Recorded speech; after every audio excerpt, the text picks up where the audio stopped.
មិនបាត់យើងចាំបាច់ត្រូវស្រឡាញ់ខ្លួនឯងឲ្យខ្លាំង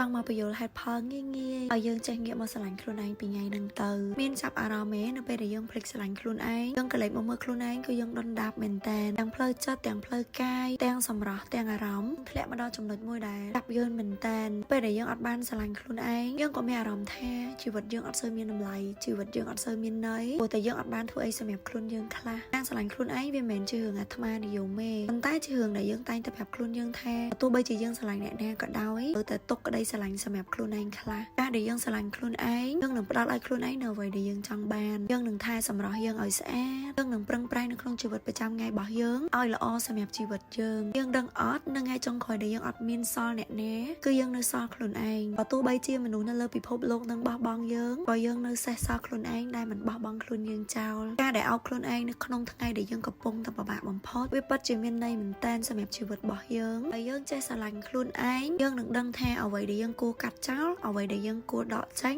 និងអ្វីដែលយើងគួរតែទុកសម្រាប់ជីវិតរបស់យើងនឹងធ្វើឲ្យជីវិតរបស់យើងស្រស់ថ្លាមានន័យពេលដែលយើងស្រឡាញ់ខ្លួនឯងខ្លាំងណាអ្នកដែលចូលមកក្នុងជីវិតរបស់យើងគេនឹងដឹងពីរបៀបស្រឡាញ់យើងដឹងថាយើងស្រឡាញ់ខ្លួនឯងណាបងគេអត់ងាយនឹងមកធ្វើបាបយើងបានដោយងាយទេមិនថាយើងកំពុងតែស្ថិតនៅក្នុងចំណុចណាមិនធ្លាប់បានស្រឡាញ់ខ្លួនឯងសូមរៀនចាប់ផ្ដើមស្រឡាញ់ខ្លួនឯងឲ្យខ្លាំងចាប់ពីថ្ងៃហ្នឹងទៅមើលថែជីវិតយើងឲ្យល្អ